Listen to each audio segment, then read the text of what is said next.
une assemblée bien remplie. Donc, merci pour votre présence. Je fais l'appel pour qu'on voit les procurations. Donc, Nicolas Ballot, Daniel Barrière, Jean-François Battier, Marie-Claude Boden, Magali Boissonneau, Chantal Boutineau, Pascal Bussière, Gaston Chassin, présent, Claudette Coulot, Pascal Dugé, donc a donné une procuration que j'ai là à Jean-François Battier. Céline Dupuis-Legrand, voilà, sans doute nous rejoindre. Pas de nouvelles.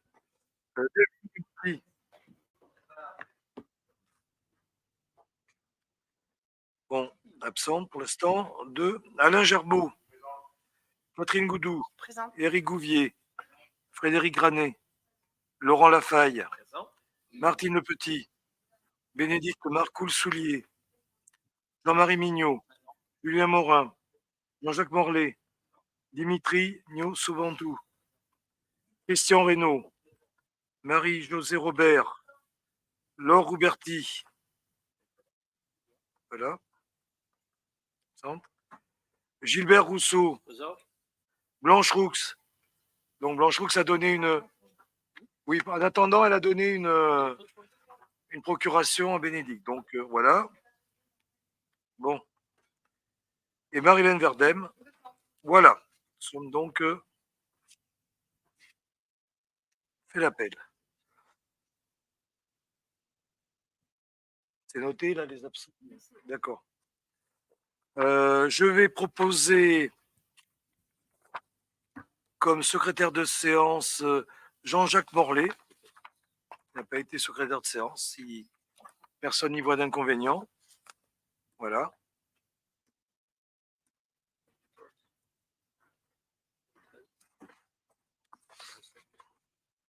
Voilà pour les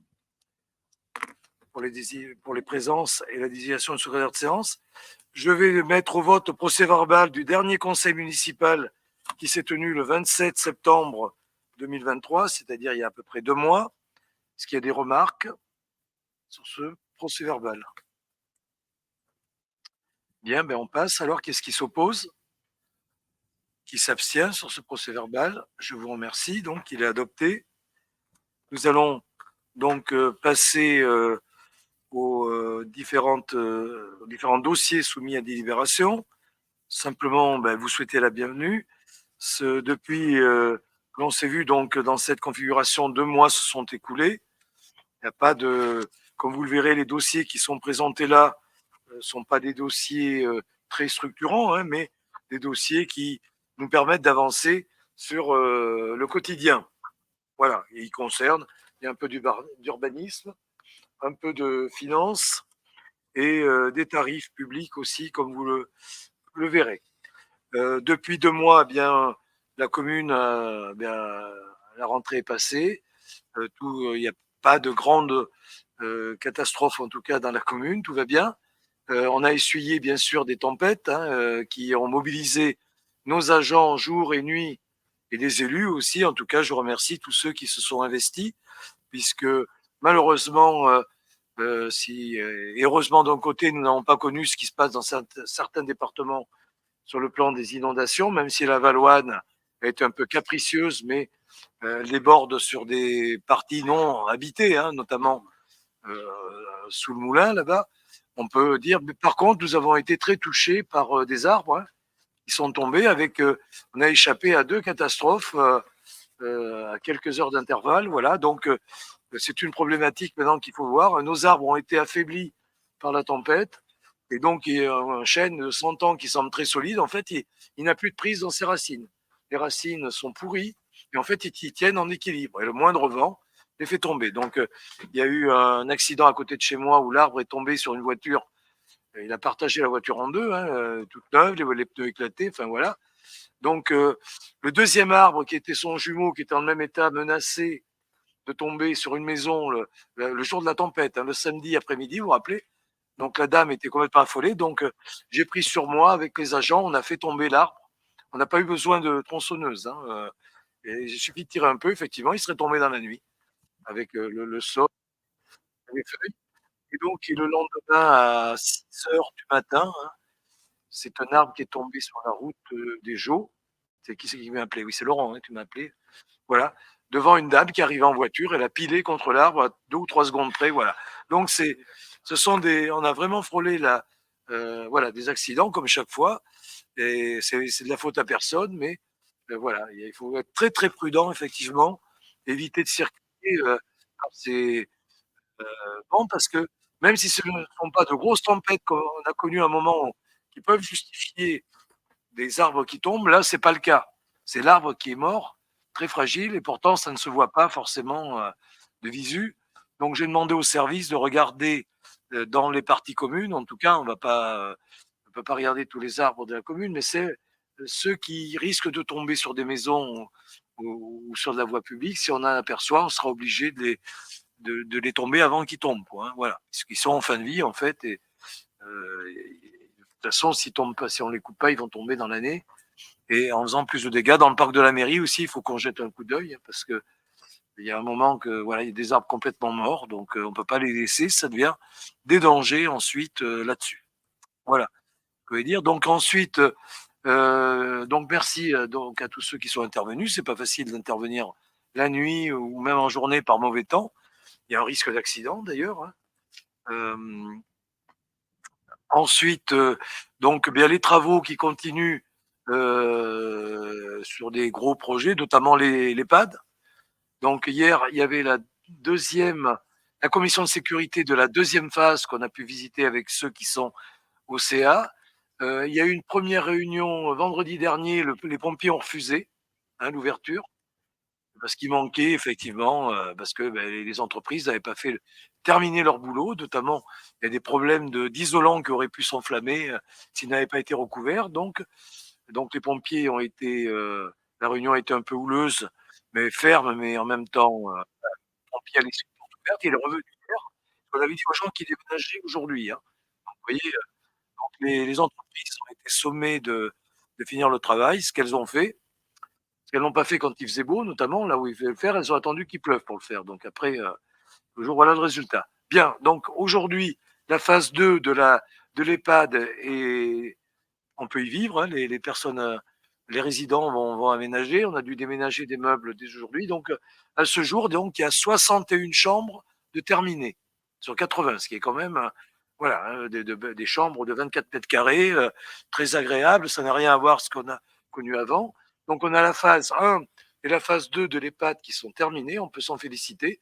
Je remercie particulièrement le directeur de l'EHPAD, j'insiste, parce qu'il a fait un travail, mais formidable, parce que sans lui, je ne sais pas comment on aurait fait.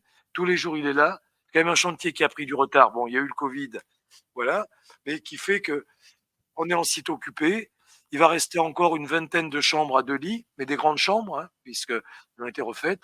Et on espère que dans un an, tout sera terminé, puisque la phase 3 pour le chantier, elle est peut-être un peu plus facile que les autres, à part les derniers balcons qu'il faut scier, qui devraient l'être dans les prochains jours. Après, c'est plus, il n'y a pas de construction, et voilà. C'est un peu moins grand, donc il y a moins de cloisons. Donc on espère que d'ici un an, ben, ce sera terminé. Ça fera donc 80 chambres toutes neuves, quoi, qui seront là-bas. Donc un dossier qui prend beaucoup de temps, très difficile. C'est de la rénovation, c'est en site occupé. C'est quelque chose de très, très difficile, je l'avoue, à faire, mais on n'a pas le choix et on y arrive. Voilà. Donc ça, c'est une nouvelle intéressante. Et puis, je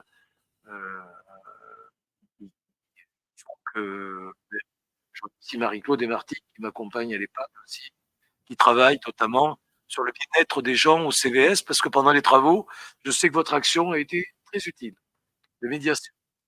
Voilà. Donc ça se voit pas, mais il faut le dire, parce que ça fait partie d'un travail dans l'ombre qui permet aux choses d'avancer et des fois d'argumenter l'impossible. Mais voilà. Alors, la difficulté quand même sur la phase 3, ça va être pour le personnel, puisque eux, ils seront obligés de descendre pour aller d'un point à un autre et de remonter, parce que les liaisons vont être coupées d'étages. On remercie aussi le personnel, et qui est dans on va dire, dans un contexte un peu plus positif, qui voit que ça va se terminer dans un an. Et c'est bien parce que le directeur me disait qu'on commence à avoir des gens qui demandent à venir travailler à l'EHPAD, des gens qui venaient d'autres EHPAD qui ont dit: «Ah beh, ça m'intéresse, voilà, il y a une bonne ambiance, il faut une belle chambre» et ils se disent que, voilà, donc on arrive à ce qui était pas le cas il y a quelques années, voilà, à retrouver un petit peu d'attractivité, sur le plan du personnel et c'est peu dire par les temps qui courent. Il suffit pas de faire les chambres, encore faut-il qu'il y ait des gens pour s'occuper des gens. Mais bon, voilà un petit peu faire ce point sur l'EHPAD. Mmh, est-ce qu'il nous rejoint? Bonjour. Et puis, il y a, beh, le chantier du tennis, qui avance, hein. Je suis allé voir, enfin, une première partie. La 2e est si vous y passez, il y a une grue assez géante là, hein, qui est en train d'installer la structure et la toiture, voilà. Donc, Jean-Marie, c'est dans les temps, Oui, oui, on a pris un petit peu de retard sur certaines opérations, mais on va finir, on finira de toute façon ce qu'on avait dit sur mars-avril sur la résine, qui va être la dernière Voilà. phase vraiment de récupération. D'accord. Mais déjà, on a déjà eu des retours du club Oui. positifs parce que l'opération que l'on a fait sur l'existant, sur les 2 cours existants, permet de plus, je dirais, Avoir de condensation. sous la pluie. Il n'y a pas de condensation. Voilà. Voilà, donc déjà, les fleurs silences, dernier sur la réunion de chantier. Bienvenue tout pour le remercier. Voilà. Et puis, donc, ben voilà, on attend la fin de ces travaux. Et puis, il a été, vous avez si également, ça a été mis dans la club de Limoges, le stage de Petia, donc c'est 5 terrains de padel dans les locaux pour, voilà. Donc ça sera, là c'est une passion privée, hein, mais qui vient compléter, voilà, pour Limoges, c'est ça, la limite de Limoges et Fétia, comme ils ont mis, voilà. Nouvelle structure présente en tout cas sur la métropole et intéressante. Ils devraient voir le jour. Alors, voilà un petit peu ce que je voulais dire, si ce n'est qu'il y a eu, alors c'est, faut que je remette vous savez aussi que on prépare le Téléthon, notamment au niveau du CMJ, les animateurs du CMJ pour le 8 décembre, et que Fétia sera village Téléthon. Voilà, donc c'est reconnaissance de tout le travail qui a été fait aussi par les équipes et les élus depuis longtemps, voilà. Et donc ça nous demande un petit peu plus d'animation et de travail. Mais merci aux élus et aux associations qui sont dessus, qui répondent favorablement. Voilà. Et donc j'espère vers la fin de l'année, voilà, avec une exposition toujours les arts créatifs, Marilène, qui y aura, tant qu'on y est, voilà. C'est donc le 13 décembre. Voilà. Donc cette année, c'est les arts créatifs avec comme invité d'honneur une émailleuse, une émailleur. Donc voilà, je vous invite à venir nombreux comme chaque année. Voilà. Et donc le même soir, après l'inauguration, il y aura une réunion publique sur la mobilité, vous savez, avec Limoges Métropole et la CTL, donc qui paraît dans le bulletin, qui devrait être dans les boîtes dans les prochains jours, pour voilà, réunion importante pour savoir où on va, à quelle sauce on va être mangé exactement en ce qui concerne le développement de la nouvelle ligne. Hein, voilà, Fétia, le Palais, avec des fréquences améliorées. Voilà un petit peu les choses. Bon, bien sûr, il s'est passé plein d'autres choses, mais je ne vais pas revenir sur tout. On va passer à l'ordre du jour. Alors,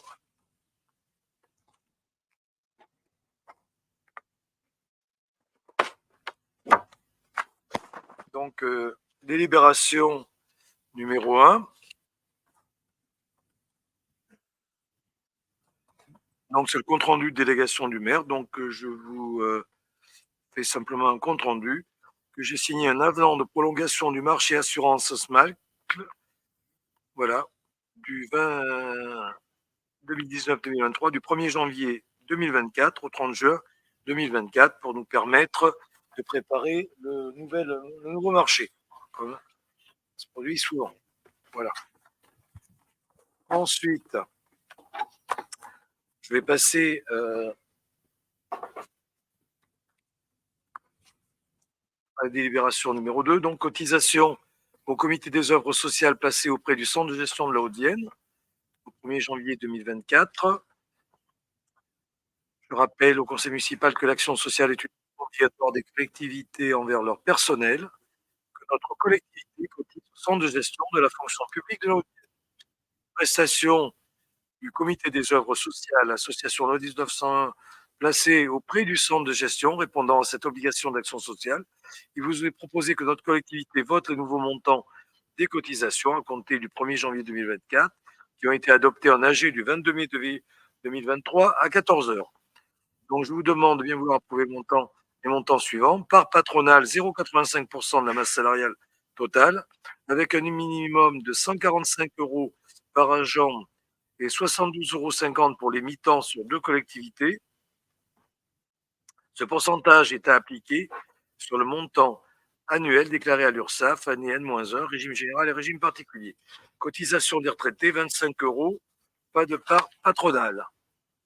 Il y a des questions. Tarif un peu technique, mais obligé d'adhérer. Donc, qu'est-ce qui s'oppose? Qu'est-ce qui s'abstient? Je vous remercie.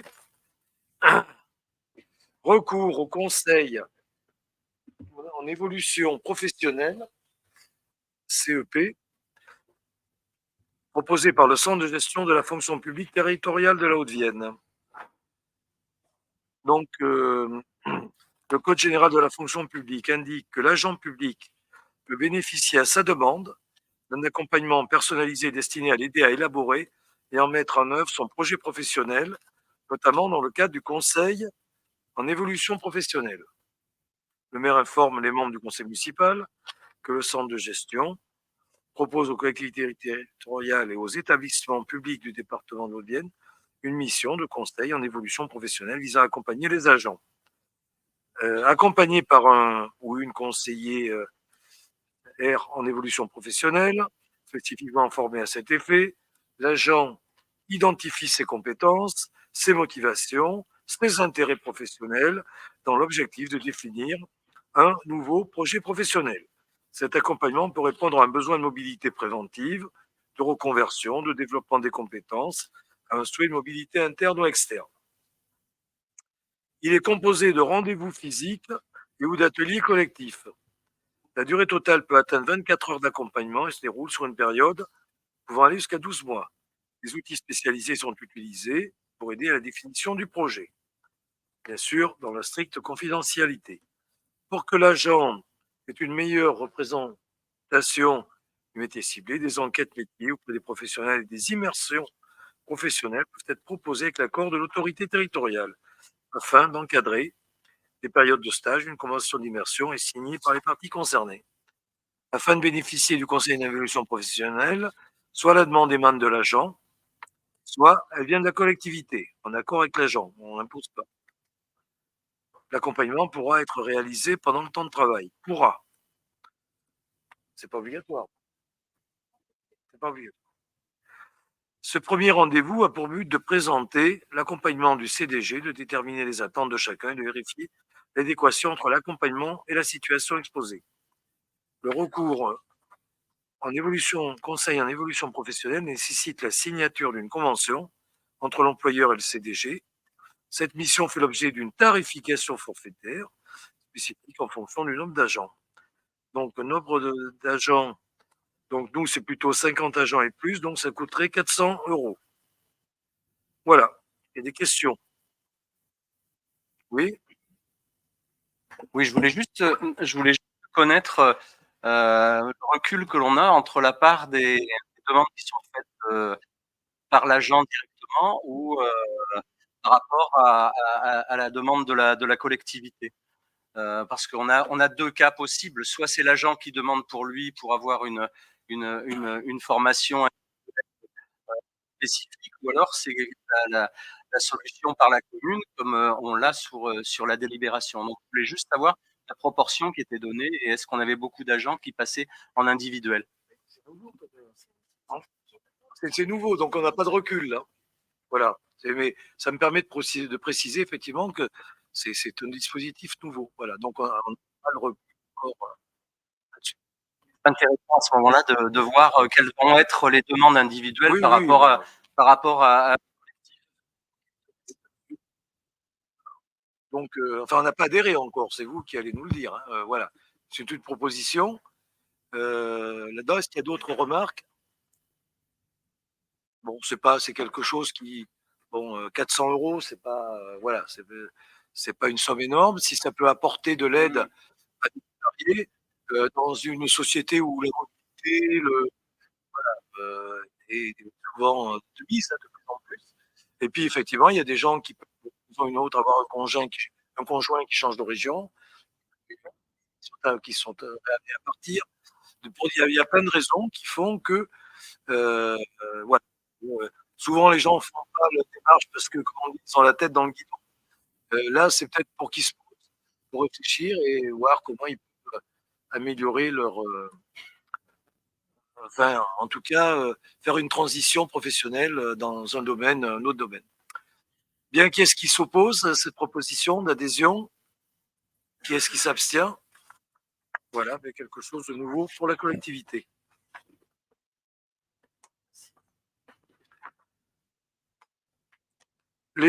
On passe à une délibération que l'on retrouve chaque année, les fameuses ouvertures dominicales. Donc, je vais laisser Gilbert Rousseau nous en parler. Merci, monsieur le maire, mes chers collègues.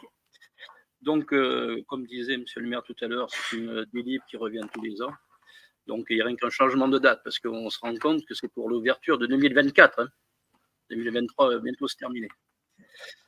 Donc, je vous rappelle les dispositions de la loi de 2015-990 du 6 août 2015 pour la croissance, l'activité et l'égalité des chances économiques, dite loi Macron, sur la réglementation du travail dominical, notamment sur le principe du repos hebdomadaire du dimanche. En dehors de différents cas de dérogation existants, le repos hebdomadaire dominical des commerces de détail peut être supprimé certains dimanches, précisément désignés par décision annuelle du maire, prise après avis du conseil municipal, à la limite de 5 dimanches par an. Depuis le 1er janvier 2016, au-delà des 5 dimanches, jusqu'à 12, la suppression du repos dominical sera également possible sur autorisation du maire, après avis conforme de l'organe délibérant de l'établissement public de coopération intercommunale à fiscalité propre. Aujourd'hui, nous, c'est la communauté urbaine de Limoges Métropole. Dans cette situation, les commerces de détail ne sont pas tenus de recourir à un accord collectif ou à une décision unilatérale. Donc voilà, des souhaits, bon, tous les ans il y en a quelques-uns, il y en a des souhaits des établissements et de NOS, on l'avait déjà par le passé, qui sollicitent des dérogations. De la réunion de concertation des organisations d'employeurs et d'employés de la ville de Limoges, ville centre, qui s'est tenue le 21 août 2003. De l'information écrite faite à ces organisations par la commune, précisant qu'elle souhaitait s'appuyer sur la ville centre pour des raisons de cohérence. Mais qu'on soit cohérent avec la ville qui est à proximité. Et parce que bon, il y en a d'autres, il y a Boisseuil, Couzex, entre autres. Donc, ce qui vous est proposé, c'est de délibérer sur l'adoption de l'ouverture dominicale, proposée de nous, dimanche 2024, à savoir adopter au titre des dimanches du maire l'année 2024 les dérogations à l'ouverture des commerces les dimanches suivants, le 14 janvier, le 30 juin, le dimanche 15, 22 et 29 décembre 2024. Là, on sera déjà dans un. Proposer à la communauté urbaine Limoges Métropole l'ouverture supplémentaire de 2 dimanches pour l'année 2024, dimanche 1er décembre et dimanche 8 décembre 2024, bien sûr. Voilà. Merci. Donc, on est à 7 dimanches proposés. L'année dernière, on était à 8. Donc, bien sûr, ça a été cette réunion de 21 août en concertation avec les professionnels. Il y a toujours des professionnels comme nous, comme Lidl, qui demandent 50 dimanches. Mais après, on dit que le cas particulier s'adresse aux préfets d'Hérigosen. Bien sûr, nous, on essaie de respecter un équilibre entre l'ouverture et les salariés, le travail des salariés. Après, les professionnels ne demandent pas tant d'ouverture que ça, Non. parce que des fois, ça les oblige à ouvrir alors qu'ils ne pourraient pas, il n'y a pas de monde, quoi. Donc, c'est pas forcément une bonne chose. Voilà. Il y a le cas pour les portes, des fois. Bon. Oui, voilà. Mais après, Ouais. C'est vraiment exceptionnel, comme ouais. tu dis. Là, on a trouvé un bon équilibre sur la métropole, tout le monde est à peu près d'accord. Ces dimanches-là correspondent soit à des soldes, soit aux rentrées, Ouais. le Black Friday, enfin, il y a toute tout ce qui est commerce, quoi, et qui permet d'animer la sphère commerciale. Voilà. Est-ce qu'il y a des questions? Est-ce qu'il y a des abstentions? Des gens qui s'opposent à cette proposition d'ouverture? Bien. Donc, on est déjà, vous voyez, dans son angle. Ensuite, délibération numéro 5. Je repasse la parole à Gilbert Rousseau. Donc voilà, ça, chers collègues, c'est une autre délibération qui n'a rien à voir avec l'autre, bien sûr. Donc là, c'est la cession de la parcelle AA numéro 389P à la SCI M2. Le responsable est M. Jean-Marc Gourmand. Bon, pas trop de secret qui est en train de passer le relais à sa fille. C'est un petit peu parce qu'il y a longtemps qu'on était en négociation, mais là, pour le coup, le fait qu'il passe l'entreprise à sa fille, ça accélère un peu les choses. Donc, le sujet, c'est M. Jean-Marie Gourmand, représentant la SCI, souhaite acquérir une parcelle qui fait partie de la parcelle communale cadastrée AA 389, située rue Ampère, dans la zone industrielle et artisanale de Plaisance 2. Donc, tout le monde voit où elle est, cette parcelle. C'est le lotissement de Plaisance 2, c'est quand vous êtes chez Maléco, là, au rond-point, et que vous prenez à droite. Cette partie où il y avait les marqueurs qui ont changé de nom, et ça, cette partie-là. Et M. Gourmand, c'est la société qui vend du carrelage tout à fait en haut, le marché du carrelage. Vous voyez là, vous voyez le bâtiment. Derrière, il y a un terrain libre qu'il souhaite acquérir en partie, parce qu'il y a toute une partie où il y a le bassin de rétention. Cette partie-là, elle est en fer, c'est le cas de le dire, et le bassin de rétention, bien sûr. Et la législation. Donc, le PTI M2G, le marché de carrelage, a pour projet, c'est la création d'une plateforme de stockage, puis la construction d'un bâtiment commercial. Les règles d'urbanisme, bien sûr, le permettent.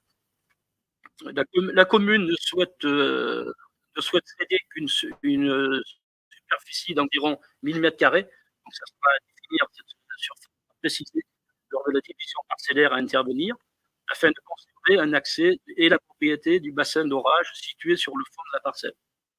Parce qu'il faut bien y accéder.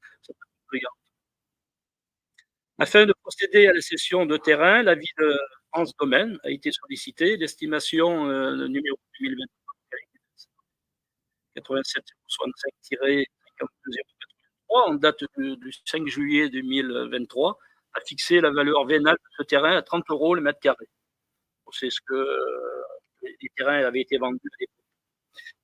L'ensemble des frais, bien sûr, inhérents à cette cession de terrain, frais de géomètre, s'il en faudra un, frais de notaire, sera pris en charge par l'acquéreur et la rédaction de l'acte sera confiée à Maître Caroline de Blettery, notaire à Limoges. Donc voilà, après, ce qu'on vous demande, c'est de donner votre accord pour lancer la procédure de cession de terrain à la SCI par M. Jean-Marie Gourmand au prix de 30 € le mètre carré. Il faut bien le savoir. Confier à l'étude de Maître Caroline de Blettery la rédaction de l'acte, de donner bien sûr au maire toutes les autorisations nécessaires. Voilà. Merci. Est-ce qu'il y a des questions? Bon, c'est quelque chose. Oui. Oui, non, juste, Gilbert, on s'est tout de suite orienté vers la vente, on ne s'est pas orienté vers un bail emphytéotique comme eux, ils sont. On n'est pas sur le leg. On n'est pas sur le leg. Cette année, sur le leg, on ne peut pas faire cette année. Oui. Ah oui, ok. Et ce lotissement a été créé après, là. Oui, C'est un lotissement communautaire, d'ailleurs. un lotissement. Alors, question? Bien, qu'est-ce qui s'oppose à cette vente? Qui s'abstient? Écoutez, c'est un terrain qu'on n'aura plus besoin de retenir et voilà. Et qui va servir au développement économique. Donc, on a pris tellement de dossiers. Bon, on continue. Délibération numéro 6, Nicolas Ballot, pour dénomination. Donc dénomination de voie sur le territoire de la commune de Marliaquet, bon c'est surtout technique. Hein. Donc je vous informe que le conseil municipal va être effectué pour y construire 4 lots.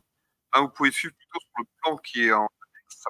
2 de ces lots sont accessibles par l'allée de Marliaquet. Pour cela, il y a lieu de régulariser la dénomination de cette allée, qui est à la fois sur la commune de Fétia, sur la commune de Panazol, qui a le même nom.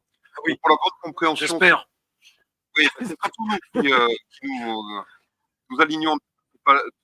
Si vous voulez, pour la bonne compréhension, vous voyez l'allée de Marliaquet, tout ce qui est au nord, on va dire est-ouest de l'allée, c'est Panazol, et puis au sud-ouest, c'est Fétia. Et donc, il y a 4 lots, il y a 2 lots qui donnent sur l'allée de Marliaquet. Il n'y a que des maisons Panazol qui ont leur entrée sur cette allée. C'est pour ça que la commune de Fétia n'avait pas de dénomination sur cette allée-là. Donc, si on veut que au moins, le facteur puisse trouver des lettres de nos citoyens, on attache évidemment des services de la mairie de Panazol, et donc on va dénommer nous aussi l'allée de Marliaquet, et on va faire la continuité des numéros de boîte aux lettres, le 5 et le 7, pour une bonne distribution du courrier. Voilà. Et vous voyez que les lots de 78 et 77, il n'y a pas de problème, eux, ils auront une entrée sur la rue François. Donc je vous propose, après avoir délibéré, de valider cette appellation et de donner à monsieur le maire toutes les autorisations nécessaires aux fins engagées. Est-ce qu'il y a des questions? Cette confirmation de nom, finalement, voilà, qui existe déjà. Bon, c'est le cas. Qu'est-ce qui, on va pas s'attarder là-dessus. Qu'est-ce qui s'oppose, qui s'abstient? Merci. Du courrier. Ce qu'elle distribue. Ensuite, acquisition foncière, là, Nicolas Ballot, justement, sur un thème. Bon, on va clore et on va prolonger un peu les discussions qu'on a pu avoir au conseil municipal. Notre piste cyclable, on trouvait que ça mettait un peu de temps, même à notre goût. Pour élaborer cette piste cyclable, il faut donc acquérir une petite parcelle qui appartient à M. Perrafort, et dans le cadre de sa compétence et à l'image de métropole de le faire. C'est pour ça que ça traîne d'ailleurs depuis quelques mois. Et après le dernier conseil municipal, il nous a dit qu'en fait, il se trouvait maintenant juridiquement incompétent pour racheter cette parcelle, compte tenu du fait qu'elle était encadrée entre deux routes départementales, donc celle des Moutiers et la 98, je ne sais plus, qui va jusqu'à Chantilly. Donc, on a pris les attaches du département et on a très vite compris des services que si le département lui-même achetait cette parcelle, on ne mettrait pas de vélo sur notre piste cyclable avant un bon petit moment. Donc on a pris le taureau par les cornes et on a décidé donc d'acheter nous-mêmes ce terrain à M. Perrefort après avoir fait contact avec lui. Donc je vous expose que la commune souhaite aménager une piste cyclable permettant la liaison entre le complexe sportif Pierre-Lacor et le via le parcours de la coopération et de la Monsieur Alain Perrefort, propriétaire de la parcelle cadastrée section A7 numéro 159, que vous avez en annexe donc sur le plan, accepte de céder à la commune de Fétier le terrain nécessaire à la réalisation de ce projet, soit environ 112 mètres carrés. La surface exacte sera connue lors de la division parcellaire à intervenir. Après négociation avec M. Perrefort, il était convenu que l'acquisition s'offrait au prix de 57 € le mètre carré, entendu que les frais annexes, géomètre et notaire, seront évidemment à la charge de la commune. Donc après avoir attendu en avoir délibéré, le conseil municipal, je vous propose de donner votre accord pour lancer la procédure d'acquisition de cette parcelle numéro 59, d'en confier l'étude à M. Fétia pour la rédaction de l'acte et de donner au maire toutes les autorisations nécessaires pour le fin envisagé. Merci. Donc, est-ce qu'il y a des questions? Non. Je vais rappeler pourquoi les choses traînent. Voilà un exemple. On voulait l'acheter, on nous a dit non, c'est nous, puis un an après, on nous dit non, c'est plus nous. Là, on a pris la décision pour faire avancer. On est fatigué par toutes ces voilà. Donc merci. Qu'est-ce qui s'oppose? Qu'est-ce qui s'abstient? C'est possible et qu'on commence. Voilà.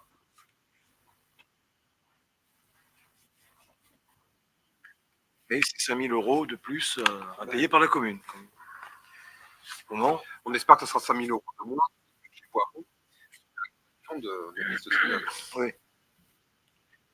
Bien, autre sujet aussi important, donc Nicolas, Alors, révision du périmètre du SPR de Fétia, donc le SPR, site patrimonial remarquable, qui est venu remplacer la ZPPAUP, donc zone de protection du patrimoine architectural, urbain et paysager. Donc, avant de vous lire la délibération, peut-être son retour un petit peu historique. ZPPAUP, donc, elle a été révisée en 2016, elle date de 2003. Et donc, elle avait été créée justement pour préserver un petit peu le patrimoine architectural et paysager de la commune. Il se fait que sur le territoire de Limoges Métropole, aujourd'hui, il y a 2 communes qui ont une SPR, c'est Limoges et Fétia, et la zone de Fétia est même supérieure en mètres carrés à celle de Limoges. Alors, si ça avait été effectivement quelque chose tout à fait peut-être intéressant au moment de sa création, on voit qu'aujourd'hui, son périmètre est tellement important que ça peut nous bloquer, et en particulier lorsqu'on veut mettre en place certaines installations en rapport avec les ENR.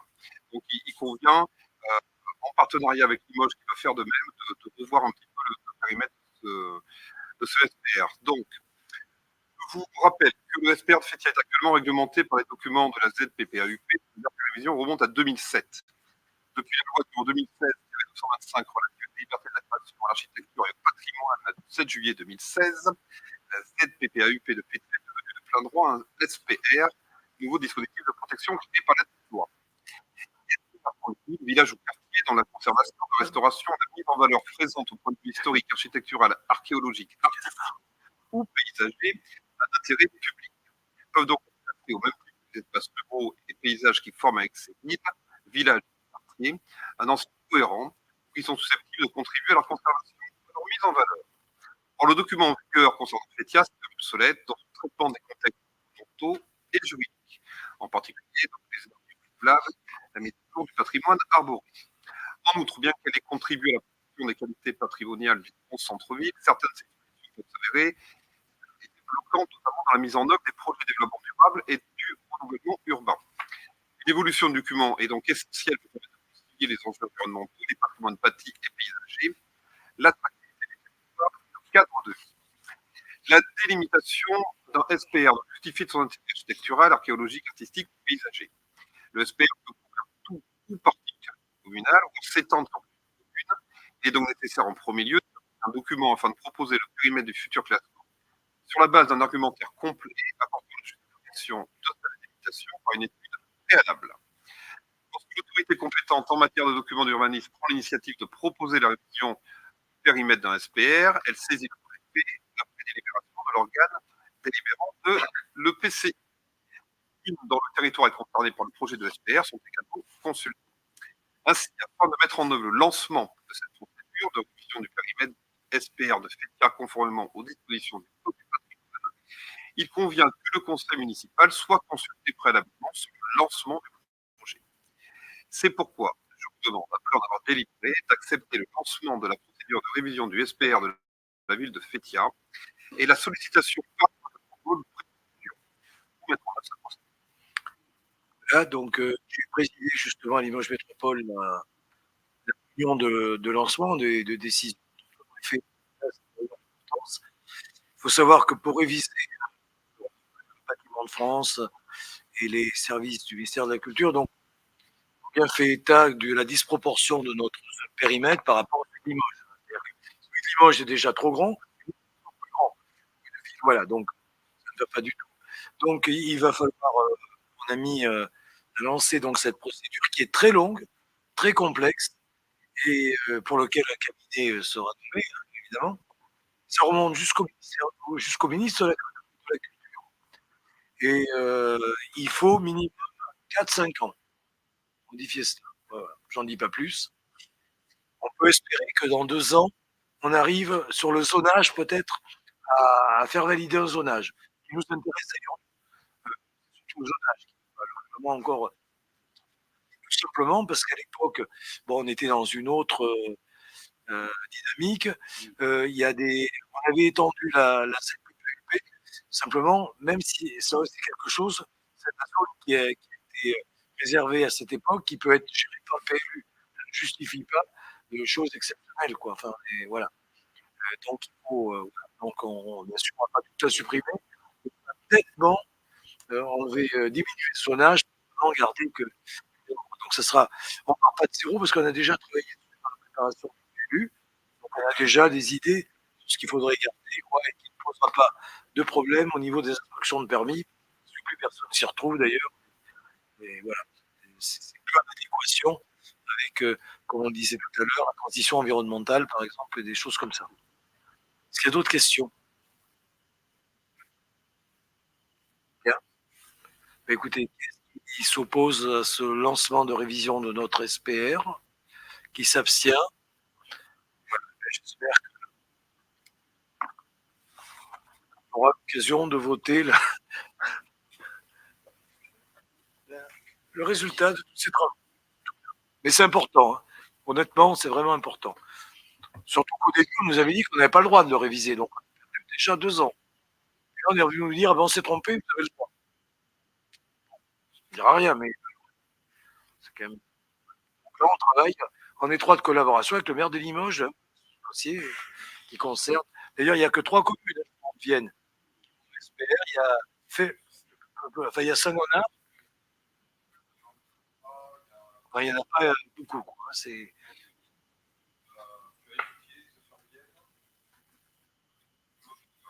Oui, mais sur des zones très.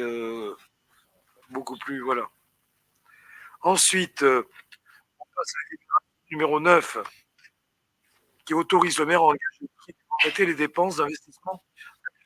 Là aussi, vous connaissez cette délibération. Maintenant, voter le budget, bien que je puisse travailler et faire avancer les projets. Voilà, donc je vous le rappelle, dans le cas où le budget de collectivité territoriale n'a pas été adopté avant le 1er janvier, c'est notre cas. Je vous rappelle que vous pouvez voter le budget en ce moment et que nous, on a l'habitude, d'ailleurs, d'attendre qu'on ait plus de données fiables, ce qui nous évite des décisions modificatives. En tout cas, on va faire beaucoup. L'exécutif de la collectivité territoriale est en droit, jusqu'à l'adoption de ce budget, de mettre couramment les recettes engagées de liquider de mandater les dépenses de la section de fonctionnement, dans la limite de celle inscrite au budget précédent. Donc, c'est important, on peut payer le personnel, etc. J'indique donc au conseil municipal, dans l'attente du budget 4, le maire est autorisé à engager à régler sur la section d'investissement les dépenses afférentes au remboursement en capital. Pour les autres dépenses d'investissement, il est limité au reste à réaliser. Toutefois, on dit qu'au conseil municipal, que selon les articles 15 et 22 de la loi du 5 janvier 88, pour amélioration de la décentralisation, si elle s'est vraiment améliorée, le maire peut être autorisé par le conseil municipal à engager, liquider et mandater des dépenses sur la section d'investissement dans la limite du quart des crédits inscrits au budget de l'exercice précédent. Déduction faite du compte 16 et des opérations d'ordre d'investissement. Donc, on fait les calculs savants, budget 2023 plus DM, on est à 2 860 288, compte 16, 300 000, opérations d'ordre 35 000, total des crédits ouverts en prendre en compte 2 505 288. Donc, si on divise par 4, comme tout le monde le sait, bien, je peux m'autoriser à voter, à utiliser un montant maximum de 626 322 € en investissement. On a mis 200 000, 226 000, 200 000. Est-ce qu'il y a des questions? Bien, je vous remercie. Qui est-ce qui s'oppose? Qui est-ce qui s'abstient? Donc, nous pourrons continuer à vivre en début d'année. Délibération, budget clos des Cèdres. Donc là, c'est une décision modificative du mois des jeux d'écriture, là, je pense. Oui. Comment? Pour la gestion du stock. Voilà. Donc, on vous propose donc le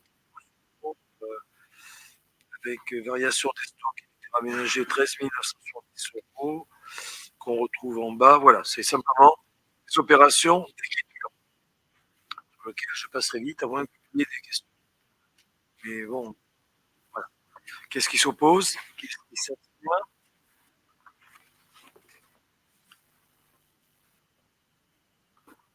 Budget principal, décision modificative numéro 1. Vous voyez, on arrive en fin novembre et on est à notre premier relativement bien fait. Encore à la fin de l'année, peut-être qu'il y en aura une autre, on ne sait pas, mais en tout cas, déjà pas mal. Donc, merci au service pour ces prévisions qui étaient proches de la réalité. Néanmoins, donc on vous propose, section de fonctionnement, un ajout de crédit personnel au dépens du chapitre provision. Et en section d'investissement, diminution des crédits du chapitre 21, acquisition pour alimenter le chapitre 23.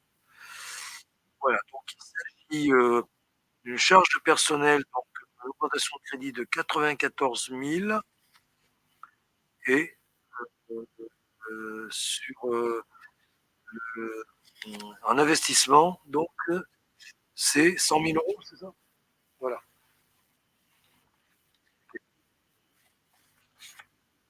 Régularisation de fin d'année.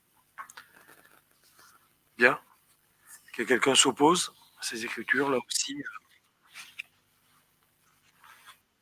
Est-ce que ça s'oppose? Merci. Ensuite, ajout d'un tarif public pour le concert organisé dans le cadre du village Téléthon.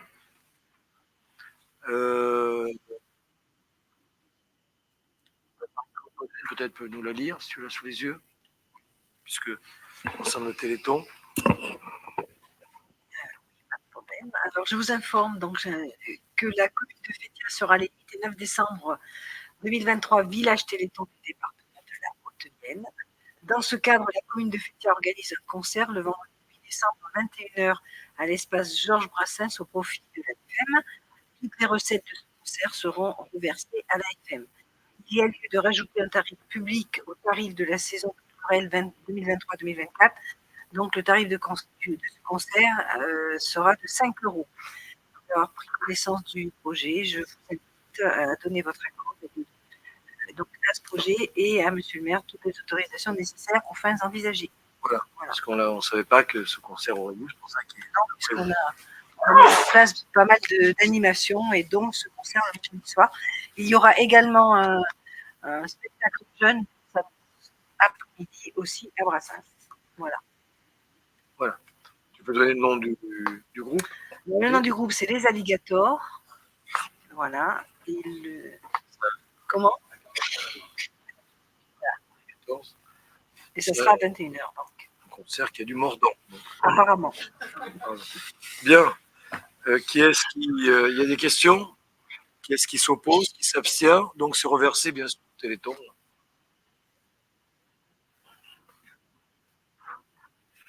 Donc on continue sur des tarifs publics avec Marilène.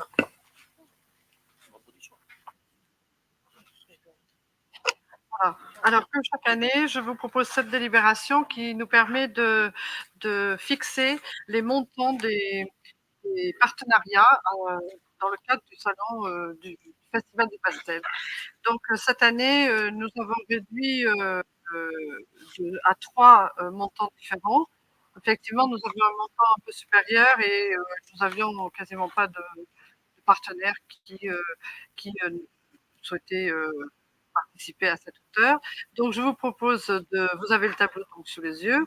Les structures qui seront intéressées, bien sûr, devront retourner un contrat de partenariat signé correspondant à un montant précis associé à une contrepartie. En fonction donc du montant alloué par chaque partenaire, eh bien, ils se verront différentes prestations de communication, donc présence du logo de la société sur des affiches. Enfin, vous avez tout le détail dans le tableau. Donc, c'est une délibération que vous connaissez bien puisque chaque année, je vous la présente. Et donc, je vous demande de donner votre accord pour la signature de ce contrat de partenariat et intervenir avec les structures intéressées. Il y a des questions? Est-ce qui s'oppose? Qui s'abstient? Je vous remercie. Ensuite, retrait de la commune de Saint-Jules-Martel du CIMD, je vais dire. Vous savez que c'est la première fois qu'on a une telle demande. Donc, vu la délibération du Conservatoire national de musique de 2023, 10 octobre 2023, portant sur la demande de retrait de la commune de Saint-Jules-Martel, refus de la demande de Saint-Jules-Martel, c'est la position du Conservatoire qui refuse donc, considérant qu'en application de l'article 5211-19, le conseil municipal de chaque commune membre dispose d'un délai de 3 mois à compter de la notification de la délibération de l'organe délibérant, le comité syndical du CMD au maire, pour se prononcer sur le retrait envisagé. Je vous informe donc que la commune de Saint-Jules-Martel a délibéré le 6 juin 2023 pour demander le retrait du Conservatoire international de musique et de danse, compte tenu de l'impact économique pourtant que cela représente pour elle. Il demande au conseil municipal de bien vouloir se prononcer sur la demande de la commune de Saint-Jules-Martel en vertu de cet article. Donc, je vais passer la parole à Jean-Jacques Morlet, qui est le président du conservatoire.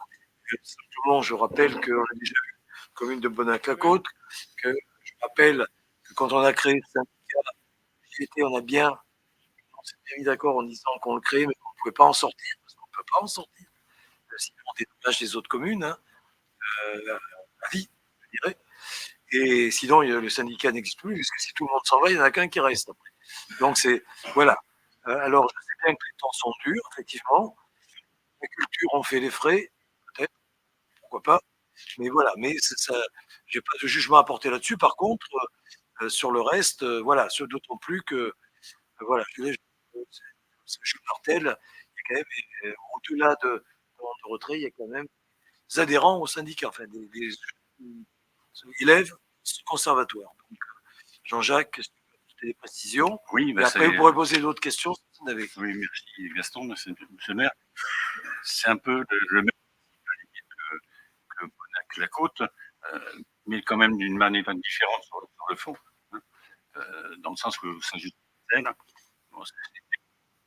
avant le conservatoire, il y avait le syndicat intercommunal de musique, hein, qui avait été créé donc en 81, 82 par Jean-Paul Dadano, et donc historiquement, donc à l'époque, avait été adhérente du départ de ce conservatoire, de ce syndicat, transformé après en conservatoire. Donc là, le maire que j'ai rencontré à plusieurs reprises, hein, donc avant la décision de son conseil municipal, m'indiquait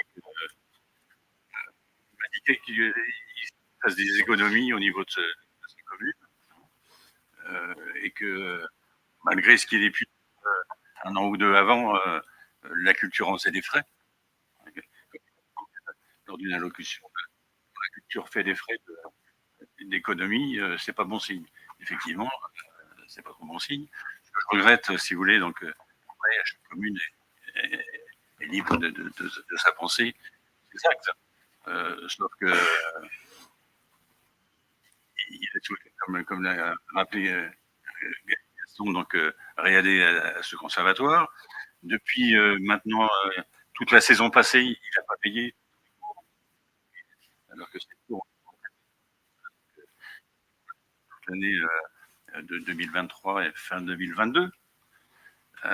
On a créé donc pour dynamiser un petit peu sur Saint-Just-Martel ce qu'on appelle un orchestre à l'école, ce qui nous a valu un investissement. Le principe, c'est que pendant les cours, donc 2 heures par semaine, les enfants font de la musique. Hein. Donc, ça nous a valu un investissement qu'il a fallu donc arrêter, et tout ça, donc il souhaitait donc leur donner notre compte, parce que pas reprendre l'exemple de Bonac-la-Côte, c'était parce que Bonac-la-Côte a continué à payer. J'avais dû vous expliquer le fixe. Donc il souhaitait que par fixe qu'il continuerait à payer normalement, puisse servir uniquement à des interventions en milieu scolaire, de son école. Donc, cela, que ce ne soit pas notre vocation que l'intervention milieu scolaire, on lui a répondu favorablement, mais et quelques temps après, il l'a décliné en souhaitant complètement sortir du conservatoire, demandant donc de refuser les inscriptions. Ce que je lui ai répondu, c'est que nos statuts nous obligent, puisque c'est une communauté adhérente, à prendre des inscriptions. Refuser une inscription du moment qu'elle est une commune adhérente. De ce fait, donc, des agents qui n'ont pas, enfin, les parents, les élèves ont eu des vives émotions sur la question de la commune, souhaitaient continuer. Et donc, il y a, grosso modo, à deux effectifs près, donc même les élèves que l'année précédente, les parents se sont inscrits. Donc, à cela, donc, j'ai pas mis ma petite erreur que j'avais faite l'année dernière fois, avec tes remarques, hein, on a bien de manière unanime au niveau du comité syndical contre ce retrait. Parce que si vous voulez, une notion aussi d'existence au niveau du conservatoire, hein, le départ de Saint-Just-le-Martel, ça serait à l'équivalent temps plein, à peu près un emploi et demi supprimé, au moins 70 000 euros partir sur l'ensemble des communes adhérentes, c'est bien, qui a pas 40%, donc 40% de 70 000 euros, ça fait une augmentation non justifiée. Ah ben, on ne peut pas les payer, de toute façon. Oui, non, mais j'image mes propos par rapport à l'incidence Oui, financière mais elle est énorme. ça pourrait avoir. Hum. Effectivement, qui représente à peu près 40% du fonctionnement. Donc, si on rajoutait cette somme-là, voilà. Donc, sur Fétia, donc, effectivement, vont bien et on essaie de maîtriser les dépenses et on essaie de maîtriser comme on peut. Donc, nos frais de fonctionnement, à ce âge, on vient de percevoir d'ailleurs une dotation de l'État pour la première année.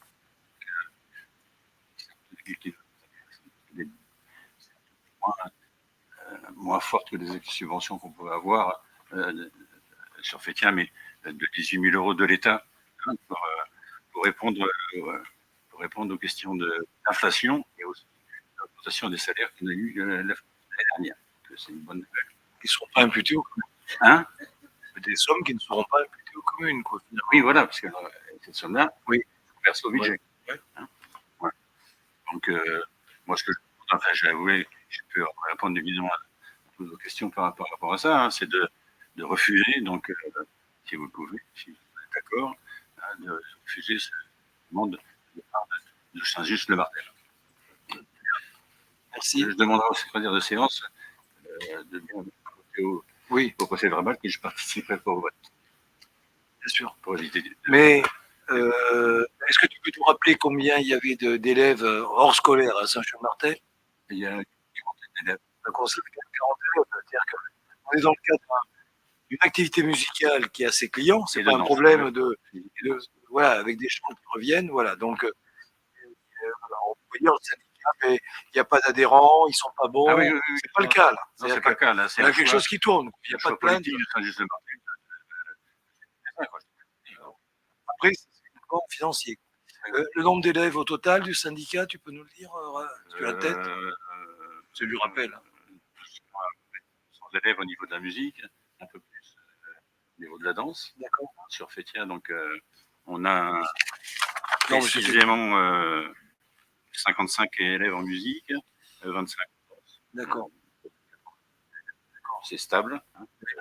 On a essayé pour essayer, sans refuser, puisque ce n'est pas le cas, essayer de maintenir ce plafond pour éviter aussi l'expansionniste de la participation. Voilà. Fétia, merci. Est-ce qu'il y a des questions sur ce sujet? Bien, ben on verra la suite. Donc, on propose au vote. Donc, qui est-ce qui s'oppose à ce retrait de ce jour? Enfin, qui est-ce qui est... Il faut que je pose la question. Donc, qui est-ce qui... Alors, qui est-ce qui est... Non, mais je vais y arriver. Bah, pour une fois, on peut voter contre. Oui, oui. Mais je participe pas au vote. Hein. Qui est-ce qui est pour le retrait de la commune de Saint-Chubertel? Qui est-ce qui s'abstient? Qui est-ce qui est contre? On va lever le doigt quand même, parce que comme il y a une décision, ouais, voilà, qu'on soit bien, ok. Au moins toi qui, Ouais. voilà, qui se retire et les absents qui sont là. Bien. Merci. Écoutez, merci de ces précisions. Voilà. Ensuite, donc on vous a rajouté, parce que c'est tombé aujourd'hui, il y avait une urgence. Il y a une demande de CDAC et un projet d'installation commerciale sur.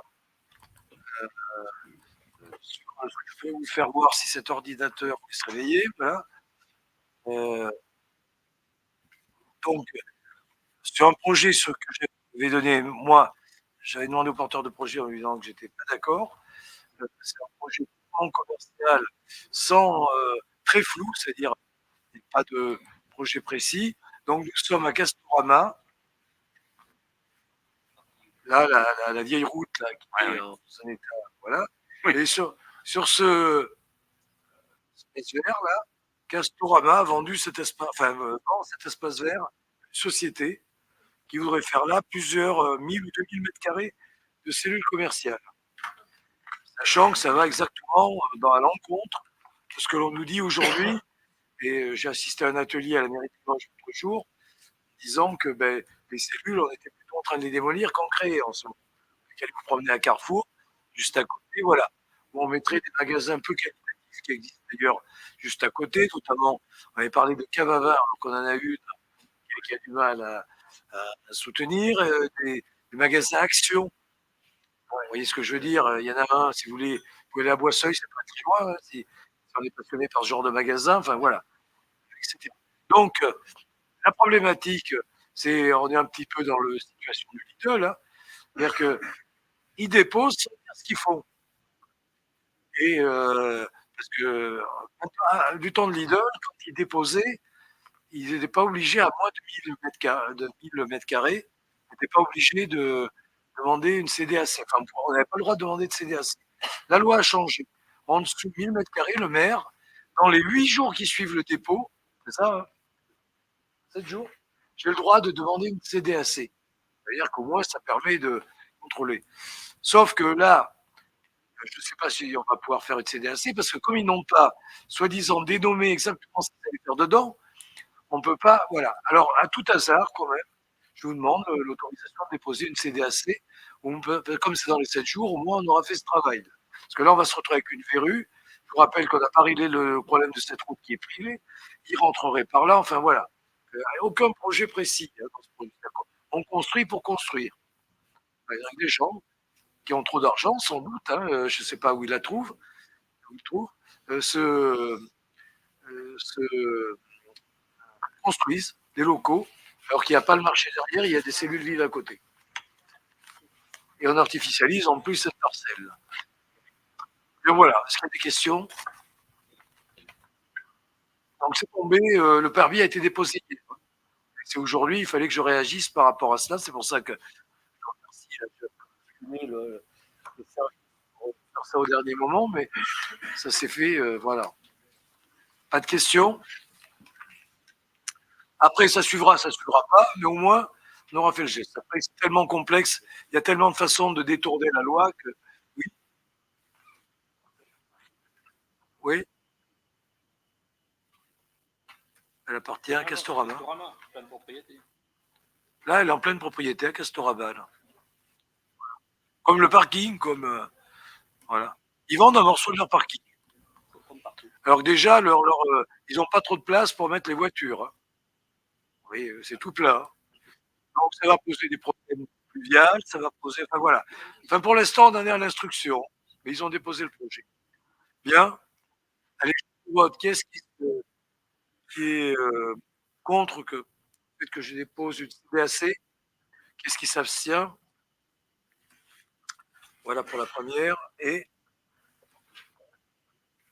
la deuxième, c'est pour désigner un représentant au SEHV, parce que pour l'instant, on est représenté au SEHV au titre de Limoges Métropole. Et là, comme on vient d'adhérer pour l'éclairage public au SEHV, mais directement en tant que commune de Fétia, il faut qu'on ait des représentants en tant que ville de Fétia. Voilà. Donc, je vous propose les noms de Jean-Marie Mignot, titulaire, c'est ça, et Nicolas Ballot, donc suppléants, qui sont déjà et qui connaissent bien le SEHV. Est-ce qu'il y a des questions? Qu'est-ce qui s'oppose à cette nomination? Qui s'abstient? Voilà, je vous remercie. Voilà pour l'ordre du jour.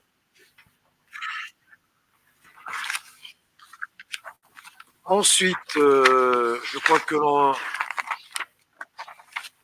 il y a une question voilà, qui est posée par des conseillers municipaux, donc que j'ai reçue avant. Donc, je vous laisse reposer la question, si vous plaît bien.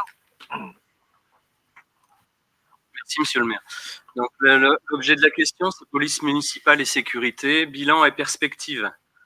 Donc, nous sommes sollicités régulièrement par les Fétiacoises et les Fétiacois, comme vous pouvez l'être autour de cette table aussi également, sur des sujets qui concernent la sécurité des biens des personnes, de la sécurité urbaine et ou routière. Certaines demandes sont récurrentes et n'ont parfois pas de réponse donnée aux intéressés sur des suites de mise en demeure, des non-respects de sens interdits, des stationnements interdits, etc. D'où des interrogations de ces Fétiacois et un agacement qui peuvent être compréhensibles. Nos policiers et les policiers municipaux de Fétia sont présents au quotidien et ont un rôle primordial dans la vie de nos concitoyens. Leur présence est importante pour la sécurité de nos écoliers, de la population et dans de nombreux domaines.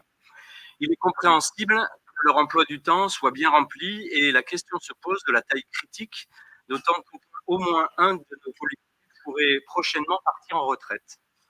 Aussi est-il prévu de maintenir et de renforcer notre police municipale.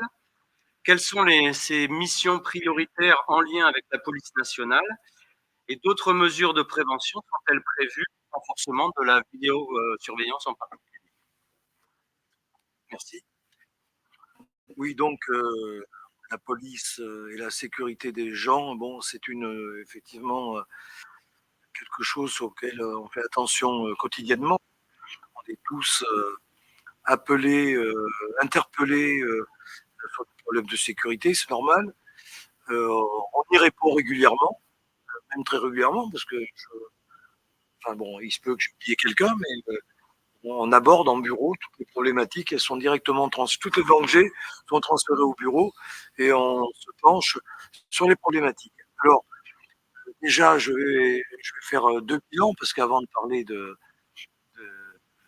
la police, il faut d'abord parler de l'État et de la commune et diagnostiquer effectivement s'il y a une évolution, s'il n'y en a pas.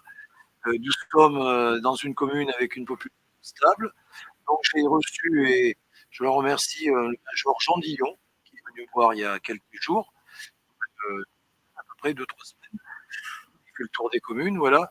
Donc, il est venu me voir pour faire le point un petit peu sur ce que vous dites, hein, sur la sécurité. Donc, la première chose qu'il m'a dit qu'effectivement, Fétia faisait partie des communes pour lesquelles qui posaient très peu de problèmes aux forces de police.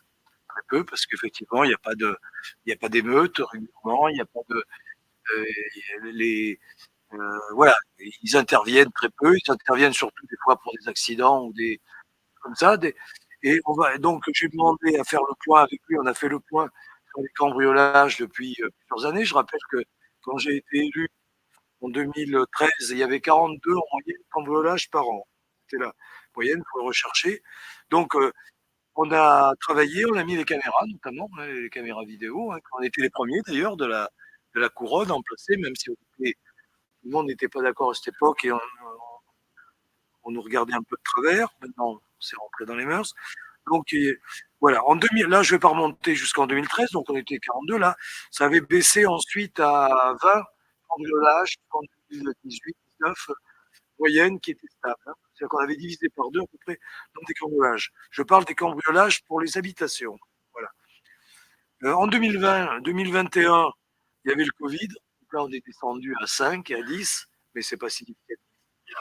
En 2022, on a repris le régime de croisière, 22, et en 2023, on est à 12 aujourd'hui. On est mis à jour hier. Voilà. Sur les locaux industriels, en 2020, on était à 5, en 2021 à 7, en 2022 à 9, et en 2023, on est à 8. Voilà, c'est les chiffres de la police municipale qui ont été donnés aujourd'hui, puisqu'on a reçu les chiffres complémentaires cette année. Voilà un petit peu la stabilité, voire la diminution de ce qui se passe. Donc, globalement, et avec le point qui a été fait avec les services de la police nationale et ce que je constate tous les jours, donc là, la police municipale intervient notamment aux écoles. C'est une mission, parce que c'est là où on a le plus de rassemblements. Et grâce à tous les aménagements qu'on a fait, on a sécurisé complètement les abords des écoles, puisque un parking et un parvis maintenant interdit normalement aux voitures, hein, toutes les voitures qui sont réservées aux bus et aux agents de service, hein, ou aux personnes handicapées, enfin qui pourraient. Donc là, c'est un gros point où la police municipale intervient. Ensuite, ils font des patrouilles. Je dois dire que j'ai un rapport tous les jours, je dois même faire un rapport. De 90%, c'est RAS. C'est-à-dire qu'il n'y a pas de fait dessus, notamment sur ces derniers mois. Voilà, donc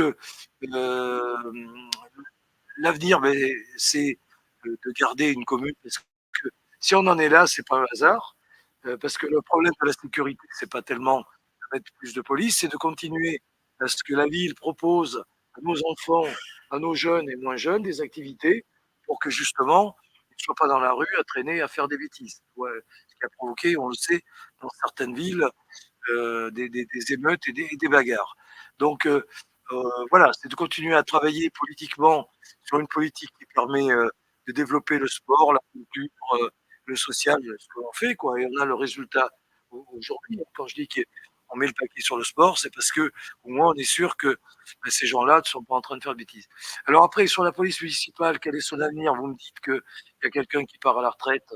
Je suis content de savoir, puisque ni verbalement ni par écrit, je n'ai jamais été contacté par quelqu'un qui envisageait de partir à la retraite. Donc, C'est des bruits et c'est des informations oui, qui enfin, circulent dans oui, la, oui, dans la mais- commune. Donc, je vous dis Sur- qu'à ce jour, moi, enfin, honnêtement, hein, j'ai été un peu surpris d'ailleurs de voir que les policiers municipaux étaient si âgés, ils étaient plus jeunes, mais bon, m'inquiète un peu. Voilà, donc si quelqu'un, il s'avérait que dans les prochaines années, parce qu'effectivement, ils finiront bien un jour peut-être par partir à la retraite, et tant mieux pour eux, bien sûr, ils seraient remplacés, quoi. On a trouvé un équilibre qui est pas mal, on avait racheté un véhicule et tout, donc actuellement, alors, ce que j'ai pas précisé aussi, vous parlez des relations avec la police nationale, puisque le major Jean Dillon qui est venu m'a proposé des évolutions dans le sens, c'est-à-dire que les policiers municipaux, notamment, seront associés à des contrôles plus qu'ils ne l'étaient. Voilà. Ça me semble bien pour leur travail, voilà, pour valoriser un peu leur travail. Voilà. Aujourd'hui, ils ont un part de travail administratif, les écoles qui est le plus gros travail, et le reste, les patrouilles. Après, ils travaillent, leur travail s'arrête à 17h. À 3h du matin, effectivement, si j'ai besoin d'eux, c'est la police nationale qui intervient, sachant que les week-ends, par exemple, j'y pensais ce week-end en faisant un petit peu le tour de la commune à pied, j'ai vu que la police municipale nationale passait dans des quartiers. Voilà, tout est clair. Donc, ils renforcent quand même la police nationale. Sur le plan de la sécurité routière, bien, on a limité notamment Crézin à 30 pour éviter, voilà, donc d'essayer de sécuriser au maximum l'axe important de la route des routiers. Pour votre information, j'ai demandé des contrôles de police, donc qui ont été faits dans les 15 derniers jours. On a signalé 34 infractions à la vitesse, avec des policiers qui ne s'étaient pas cachés quand même, visibles. Donc ça en dit long sur la chose. Voilà. Et donc la police m'a assuré qu'ils continuaient là-dessus. C'est bien, mais je ne sais pas s'il y a eu des moyens supplémentaires ou pas, mais on voit que leur présence est accrue sur le plan des patrouilles. Et dès qu'il se passe quelque chose la nuit, ou si on voit des choses bizarres qui sont signalées par la population, bien, on le signale à la police nationale. C'est arrivé dans ton quartier d'ailleurs. Il nous demande de ne pas intervenir, surtout, qui après fait son travail d'enquête, d'observation. Et je ne sais pas si c'est. D'accord, là, il pleut, oui. C'est vrai que les commerces sont difficile à tenir. Mais bon, voilà. Donc voilà un petit peu ce que je peux dire sur la sécurité. Voilà, c'est quelque chose que l'on suit quotidiennement et voilà, qui se passe bien. Voilà, on ne va pas dire que le risque zéro n'existe pas, mais à ce jour, je n'ai pas énormément de retours. Voilà, alors il y a 20 cambriolages. C'est évidemment, c'est pas rien, c'est jamais rien, mais par rapport à ce que ça peut être et par rapport à d'autres communes. Après, il faut que cambriolage, les escroqueries, les choses comme ça, il faut que les gens, je le dis, mettent des alarmes sur leur maison, quoi, hein, parce que c'est pas le cambriolage en lui-même qui est grave, c'est si vous n'êtes pas là et que les gens s'installent dans votre maison, notamment. Hein.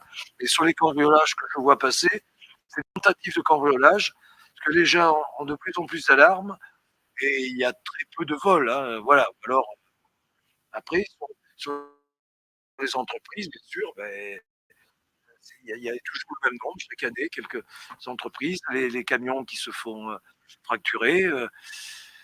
Voilà, vol à l'escalade, mais avec les alarmes, la police arrive quand même relativement vite. Voilà, voilà pour eux. Alors, tu veux poser une question? Oui. Je voulais juste apporter une précision. Oui. En fait, dans la question, il était question de vidéosurveillance. On ne fait pas de Oui. vidéosurveillance, on fait de la vidéoprotection. Oui. Ce qui est complètement différent. On filme le film, c'est sur des lieux publics et pas à l'intérieur, Oui. en interne. Oui, c'est donc, pas le surveillance, c'est pas de la vidéosurveillance, c'est de la vidéoprotection. C'est un terme important pour ceux qui nous suivent. Donc là aussi, oui, j'en ai pas reparlé, mais on a rajouté une caméra autour de Brassens, notamment.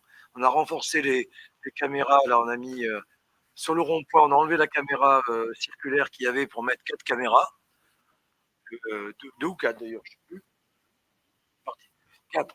Et on a rajouté donc derrière la salle Brassens, où il y avait quelques énergumènes là, voilà. On a rajouté une caméra ici, voilà. Hein, et on a un nouveau serveur, oui, parce que ça coûte quand même, pour accueillir les images. Voilà. Merci pour ces précisions. Moi, je voulais juste me faire le porte-parole de Fétiacoises ou Fétiacois quand ils sont contraints dans la journée, qui constatent quelque chose. Est-ce que la démarche est d'aller voir la police municipale ou de s'adresser à la mairie pour signaler quelque chose? Parce qu'on est souvent sollicité de savoir quelle est la démarche à suivre pour que ça puisse avancer. Si vous êtes cambriolé, déjà, la démarche à suivre, c'est d'aller porter plainte à la police nationale. Voilà, ça c'est nous, on ne peut pas prendre de dépôt de plainte, donc c'est réglé. Voilà. Et après, je demande aux gens et aux policiers municipaux si on est au courant, parce qu'il y a des gens qui déclarent à la police nationale sans le dire. Et après, j'envoie aussi les policiers municipaux quand on est au courant, voir ce qui s'est passé. Voilà. Après, si les gens voient quelqu'un qui passe... Je parlais pas forcément des cambriolages, hein, je parlais de tout autre. C'est-à-dire de la circulation, des non-respects de stationnement, oui, choses comme ça. là, ils peuvent appeler la police nationale, et, la police municipale également. Voilà. Bien sûr, il n'y a pas de... Rappeler pour nos concitoyens et notamment ceux qui nous regardent que, en cas d'urgence, le premier réflexe à faire, c'est le 17. C'est le 17. Il n'y a pas de souci que l'inverse. Ils ne demandent pas la police municipale. Donc, c'est bien le réflexe, le 7. Après, vous parlez des problèmes de stationnement. Il y a une... alors, sur les stationnements, on en discute avec eux. Il y a des rues. Il y avait peu de voitures il y a 10-20 ans. Et là, on se retrouve avec une multiplication de voitures. Donc, à plusieurs endroits, j'attends d'ailleurs, c'est à peu près la même chose que pour les pistes cyclables. J'ai demandé des études de métropole, puisque moi, j'ai pas eu le droit de le faire moi-même, où il y a des gens que, quand ils veulent se garer devant chez eux, ils sont en stationnement interdit. Parce qu'ils sont sur le trottoir et la loi dit qu'on est en dehors de trottoir. On doit aussi proposer aux gens d'autres moyens pour se garer sur la voie chaussée en faisant des chicanes, etc.